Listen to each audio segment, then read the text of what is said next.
Hello everyone, welcome back to Aira vlogs in Kannada. ಎಲ್ಲ ಹೇಗಿದ್ದೀರಾ? I hope ನೀವೆಲ್ಲ ತುಂಬ ಚೆನ್ನಾಗಿದ್ದೀರಾ ಅಂತ ಅಂದ್ಕೊಂಡಿದ್ದೀನಿ. ನಾನು ಸಹಿತ ತುಂಬಾ ಚೆನ್ನಾಗಿದ್ದೀನಿ. ಸ್ಯಾಂಡಲ್ವುಡ್ನಲ್ಲಿ ಅಂಬಿಕಾ ಮೋಡಿ ಇನ್ನೂ ಇದೆ. ಚಕ್ರವ್ಯೂಹ ಚಿತ್ರದ ನಾಯಕಿ ಅಂಬಿಕಾ ಈಗಲೂ ಈ ಚಿತ್ರದ ಹಾಡಿನಿಂದಲೇ ಗುರುತಿಸಿಕೊಳ್ತಾರೆ. ರೆಬೆಲ್ ಸ್ಟಾರ್ ಅಂಬರೀಷ್ ಅವರ ಫೇವರೇಟ್ ನಟಿ ಯಾರು ಅಂತ ಕೇಳಿದರೆ ಅದು ಅಂಬಿಕಾನೇ ಅನ್ನೋ ಮಾತುಗಳು ಈಗಲೂ ಚಾಲ್ತಿಯಲ್ಲಿವೆ. ಅಂಬಿಕಾ ಸಿನಿಮಾ ಜೀವನದಲ್ಲಿ ಕೇವಲ ಕನ್ನಡ ಅಷ್ಟೇ ಅಲ್ಲ, ಮಲಯಾಳಂ, ತಮಿಳು, ತೆಲುಗು, ಟಿವಿ ಶೋ ಮತ್ತು ಸೀರಿಯಲ್ಗಳಲ್ಲಿ ಹೀಗೆ ಎಲ್ಲದರಲ್ಲೂ ಬ್ಯುಸಿ ಇದ್ದಾರೆ. ಆದರೆ ಬಹಳ ದಿನಗಳ ಬಳಿಕ ಕನ್ನಡಕ್ಕೆ ಮತ್ತೆ ಬಂದಿದ್ದಾರೆ. ಇವರ ಈ ಒಂದು ಹೊಸ ಪಯಣದ ಅಧಿಕೃತ ಮಾಹಿತಿ ನೋಡ್ಕೊಂಬರೋಣ ಬನ್ನಿ.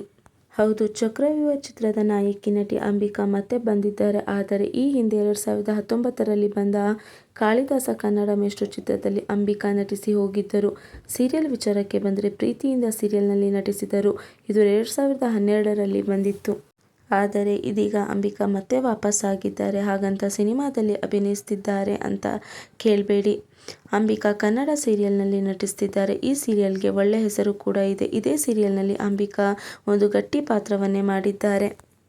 ಚಳಿ ಚಳಿ ಅಂಬಿಕಾ ಈ ಸೀರಿಯಲ್ನಲ್ಲಿ ನಟಿಸ್ತಿದ್ದಾರೆ. 12 ವರ್ಷಗಳ ಬಳಿಕ ಮತ್ತೆ ಕನ್ನಡದ ಸೀರಿಯಲ್ನಲ್ಲಿ ಅಭಿನಯಿಸುತ್ತಿದ್ದಾರೆ. ವಿಜಯ್ ಸೂರ್ಯ ಕೂಡ ಇದೇ ಸೀರಿಯಲ್ನ ಮೂಲಕ ವಾಪಸ್ ಸೀರಿಯಲ್ಗೆ ಬಂದಿದ್ದಾರೆ. ಅರ್ಪಿತಾ ಮೋಹಿತೆ ಈ ಸೀರಿಯಲ್ನಲ್ಲಿ ಪ್ರಮುಖ ಪಾತ್ರ ಮಾಡಿದ್ದಾರೆ. ತುಂಬಾನೇ ವಿಶೇಷ ಕಥೆಯುಳ್ಳ ಈ ಸೀರಿಯಲ್ನಲ್ಲಿ ಅಂಬಿಕಾ ಪ್ರಮುಖ ಪಾತ್ರ ಮಾಡಿದ್ದಾರೆ. ಈ ಪಾತ್ರದ ಮೂಲಕ ಸೀರಿಯಲ್ ಪ್ರಿಯರಿಗೆ ಹೊಸ ರೀತಿಯ ಕದರ್ ಕಟ್ಟಿಕೊಡಲಿದ್ದಾರೆ. ಸೀರಿಯಲ್ ಪ್ರೋಮೋ ಈಗಾಗಲೇ ರಿಲೀಸ್ ಆಗಿದೆ. ಈ ಪ್ರೋಮೋದಲ್ಲಿಯೇ ಅಂಬಿಕಾ ಪಾತ್ರದ ಝಲಕ್ ಕೂಡ ಸಿಕ್ಕಿದೆ.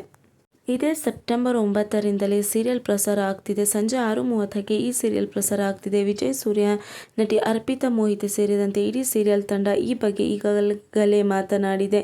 ಈ ಮೂಲಕ ಸೀರಿಯಲ್ ಪ್ರಿಯರಿಗೆ ಹೊಸ ಧಾರಾವಾಹಿಯ ಹೊಸ ವಿಚಾರವನ್ನು ಹಂಚಿಕೊಂಡಿದೆ. ದೃಷ್ಟಿಬೊಟ್ಟು ಮೊದಲ ಪ್ರೋಮೋ ವಿಶೇಷವಾಗಿಯೇ ಇದೆ. ನಾಯಕ ನಟ ವಿಜಯ್ ಸೂರ್ಯ ಪರಿಚಯಿಸೋ ಈ ಪ್ರೋಮೋ ಸಿನಿಮಾ ರೇಂಜ್ಗೇನೂ ಇತ್ತು. ಈ ಮೂಲಕ ವಿಜಯ್ ಸೂರ್ಯ ಪಾತ್ರದ ಪರಿಚಯ ಕೂಡ ಆಗಿತ್ತು. ದತ್ತಾ ಪಾಟೀಲ್ ಅನ್ನೋ ರೋಲ್ ಕೂಡ ಪರಿಚಯ ಆಗಿತ್ತು. ಇನ್ನು ದೃಷ್ಟಿಬೊಟ್ಟು ಸೀರಿಯಲ್ನ ನಾಯಕಿ ಕಪ್ಪಾಗಿದ್ದಾಳೆ. ಆದರೆ ಇದು ಅಸಲಿ ಬಣ್ಣ ಅಲ್ವೇ ಅಲ್ಲ. ಯಾಕಂದರೆ ಸುಂದರವಾಗಿ ಇರೋ ಈ ನಾಯಕಿಯ ಅಸಲಿ ಕತೆ ಬೇರೆಯೇ ಇದೆ. ಅದನ್ನು ಸೀರಿಯಲ್ ತಂಡ ಈಗಾಗಲೇ ಹೇಳಿಕೊಂಡಿಲ್ಲ. ಬದಲಾಗಿ ಅದನ್ನು ಸೀಕ್ರೆಟ್ ಆಗಿ ಇಟ್ಟಿದೆ. ದೃಷ್ಟಿಬೊಟ್ಟು ಧಾರಾವಾಹಿಯ ಇತರ ವಿಚಾರಕ್ಕೆ ಬಂದರೆ ಸೆಪ್ಟೆಂಬರ್ 9ರ ಸಂಜೆ 6:30ಕ್ಕೆ ಕಲರ್ಸ್ ಕನ್ನಡದಲ್ಲಿ ಈ ಸೀರಿಯಲ್ ಪ್ರಸಾರ ಆಗ್ತಿದೆ. ಆ ಬಳಿಕ ಜಿಯೋ ಸಿನಿಮಾ ಆ್ಯಪ್ನಲ್ಲಿ ಕೂಡ ದೃಷ್ಟಿಬೊಟ್ಟು ಧಾರಾವಾಹಿಯನ್ನು ವೀಕ್ಷಿಸಬಹುದು ಅಂತಲೇ ಹೇಳಬಹುದು.